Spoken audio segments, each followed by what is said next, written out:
animation controls on the user interface of 3ds Max. The animation controls are located at the bottom right of your screen, right next to the viewport controls. So here they are. And have a look at them. They should look pretty familiar because they look just like your playback controls on your VCR. Only the difference is when you go play, it's play animation. This one plays the very next frame, so it's like step to next frame. And this one goes to the end. This one goes to the start, and this one goes to the previous frame. Underneath your playback controls, you have a frame indicator. Now, this bit here along here at the very top here is called your time bar. Some people like to refer to it as a time scrubber. And as I move the time scrubber along, if you look at your playback frame, you can see that that corresponds with the number that we've got on the time scrubber. So that's what that's for. Now what you can do is you can actually highlight that and type in a frame and press enter, and it will take the time scrubber to exactly that time. This is your time scale here. So at the moment it's set from 0 to 100 frames. Now in the PAL TV system that would equate to about 4 seconds. For NTSC it is going to be about 3 and a bit seconds. In order to animate something, let's quickly just pop something on in Max so that we can have a little bit of a play. I'm going to do a box and a sphere because I'm going to show you different ways of animating with different things. Now you notice in my perspective viewport, if I middle mouse scroll out, you can see the two objects in my sphere. So we're going to have a go at animating these two objects. The first method of animating is called auto keying. And that's what this auto button is here. So if I clicked auto, it's like pressing your record button on your VCR.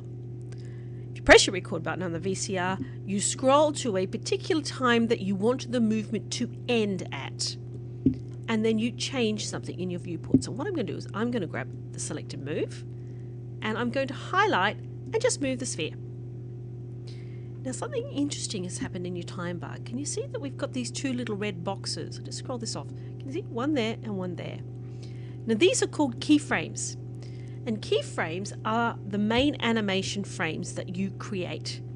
The program itself, 3ds Max, interpolates between these two animation frames. Now back in the day of Disney animation, for example, with 2D animation, you'd have two types of animators. You'd have your keyframe animator, who was the guy with really good drawing skills, who would draw the main frames for the animation. And then you would have your in-between animator, who would draw the frames in between the keyframes, and that was usually the apprentice, person who was learning to become a keyframe animator. So these red boxes are called keyframes, and they represent the main movement positions in your animation. And these frames in between we refer to as tweens, because they are the in-between frames of your animation. The computer does all the in-betweening for us, which is rather nice. Now these keyframes, if I deselect this one, you can see are actually red, and that's because the select and move tool, when you use it in animation, creates red keyframes. So if I was to change the type of animation, so let's do the same thing, but we'll do it with the box. So I'm going to grab the box, there we go. I'm going to go from frame 15. Now if I want to set a keyframe to hold that in place up until frame 15, I just give it a little jiggle, or I could set a keyframe, but I'll show you how to do that in a minute. Scroll along and say frame 35, the box is going to go up as well. What if I want to rotate the box as it goes up? There's the rotation key. Now we've got a red keyframe which represents the move, and a green keyframe which represents the rotation. If I go to another keyframe and press the scale, and I scale the box, we've now got a blue keyframe. So red is move, green is rotate, and blue is scale. Now on frame 0, it creates a keyframe on frame 0 for us, so we don't have to set a holding key to hold it from the first position. It remembers where it is and it sets a keyframe. And you can see that that keyframe, if you look really closely, has got a red, a green, and a blue, because it's setting a holding key for all three transformations on the box. So now if I come back to my playback controls, press play, and sure enough, Max has recorded the animation that we've done. So it's pretty simple. quite like playing back animation. It's fun. Notice how it plays back only the active viewport. So if I've got this one selected, it will play back just this viewport. If I've got this one selected, it will play this viewport. And I've currently got it set on loop. I'll show you how to change that in a second. Now the other type of animation, I'm just going to stop the animation by pressing the play button again, and then it just stops it. The other type of animation we have is the set key button, which is the button underneath the auto key button. It's this one here. And similarly, the active viewport goes red, the time bar goes red, and we're ready to do animation. But this time, when I make a change, say I'm going to go a little bit past the animation we did before, go back to move, and I'm now going to move the box down. Now can you see what happened under our little, this is our little time indicator, which is a frame that we're actually on. Can you see that no keyframe has been created? And if I give it a jiggle and flick back, it goes back to its original position, which is a bit confusing because I just moved it. Okay, now what's happening here is the set key button is a way for you to rehearse the positioning of your object before you make a decision.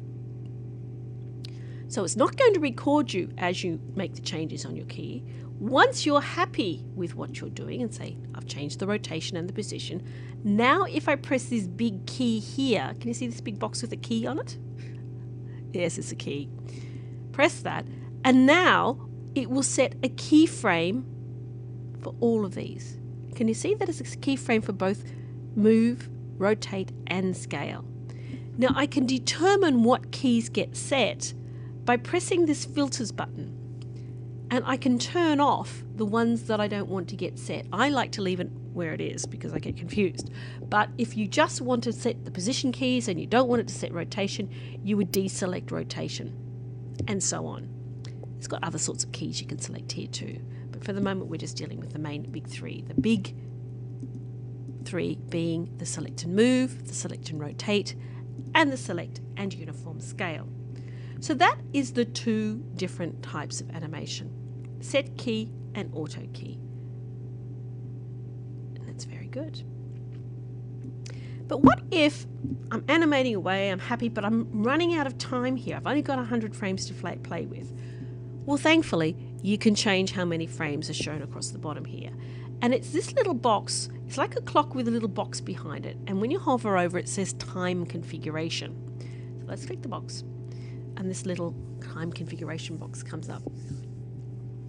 Now the first thing that you notice is that it has a frame rate box, and there's this little area here. And in the frame rate box, you've got NTSC, which is the US system of television.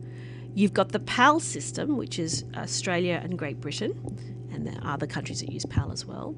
You can use the film option, and you can custom and actually set your number of frames per second. I'm going to go to the PAL system, and as I click these, can you see what's happening to the time bar? It's changing numbers here, right?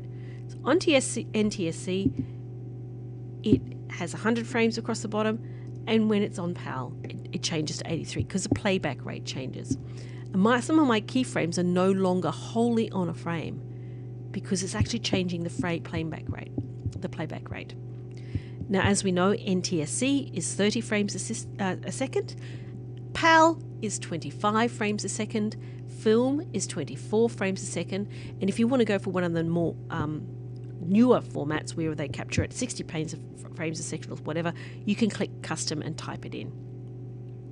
Our time display here, and across the bottom here, at the moment is in frames. I like to leave it on frames, but I'm not the only animator in the world. You can go for SMPTE time code, and you can see the time slider bar. It's changed. Numbers 0, 3, and 8. You can go for frames and ticks. Ticks is a 60th of a frame, or for minutes, seconds, and ticks. And it's just changing how your time is being displayed on your time bar and in your frame bar. I'm going to leave it on frames because that's the one I like. Now your playback area enables you to play back at different speeds. So if you've got a particularly tricky bit of animation that you've got to do and you want to play it back at half speed, you can click it here. If you want to play it back even slower, you can click a quarter speed. You can make it go forward, reverse, or ping pong, which means it goes to one end and and then backwards. You can go at double speed or 4 times speed. You can loop it, or you can make it just the active viewport. I like to leave it an active viewport because it uses a lot of RAM. Click 1 times speed. Now, when you change these, don't get into the trap of not going back and changing it back to single speed. I've had people who've animated an entire sequence, and then when they've gone to render, they realize that the timing's all wrong because I've left their viewport playback in half speed. So if you're going to change this to a different time rate, once you've finished doing the bit that you've done, make sure you go back and change it back to 1 times. Otherwise, you're going to get yourself into all sorts of trouble. Now, here's the thing. I can change how long this bar represents. So at the moment, I'm in PAL because in Australia, we use the PAL system. End time, I can make that 150 frames. Now, if I press rescale time, the time and the animation tracks that I've got will rescale over all of that period. Don't want to do that once, slow my animation down. But if I just click OK, we can now see that I've got 150 frames to play with, which in the PAL system is about 6 seconds. There we go. Now, what happens if I change that to, say, 1,000 frames? You can see that it's very hard to see the division between 10 frames. It's very tricky. So if you're going to go for a long animation sequence, say like 1,000 frames, you might want to work on certain bits of it at a time. So you might want to work on it from frame 300 to frame 400, for example, and then just work on that bit there. And that's a nice way of animating so you can see all your keys without making it hard to see what you're doing. So you can work on little chunks at a time. You can actually dial in negative time. So if I go -100 and click OK, I can actually start my time bar at a negative number. It makes no difference to max. You can render from a negative number as well. It's not a problem. So if you've kind of animated something and realize you actually need to do a bit before the bit that you've animated, you can go back, extend it out in a negative direction, no worries at all. I'm just going to turn that back to 0 and 100. Now in this animation area, if I click OK to 0 and 100 to open up again, you can see that the length is 100 frames, but the frame count is 101. That's because frame 0 is actually a frame. So if I was to render this out, frame 0 being the first frame, it's the first frame. Very confusing. Frame 0 is a frame in itself. It's not a 0 frame. So it actually renders out 101 frames rather than 100 frames. In the key steps, just leave this alone. Use the track bar. It's beautiful. Right. I'm going to go OK. Now, I could go through the curve editor with you, but I think that needs to be reserved for its own video. The mini curve editor and the curve editor are quite complex little bits of animation, and for beginners we'll just stay away from those just for the moment. Now, another thing you can do in 3ds Max is if you're on a keyframe and say, I'm just going to move this keyframe wholly on the frame, there we go, say I want to leave a little note to myself so I know what's happening on that frame, I know what that keyframe represents. You can do that by clicking Add Time Tag here across the bottom. Click Add Tag, and you can put a little bit of a text to describe. So I might go box up and click OK.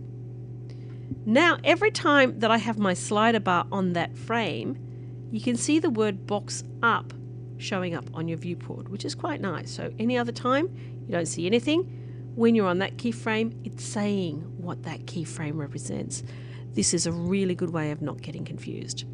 Your X, Y, Z positions here represent your absolute positions in X, Y, Z max space. You can type in coordinates if you like as you animate. I tend to just move things around, but other people like to work a little more precisely than I do.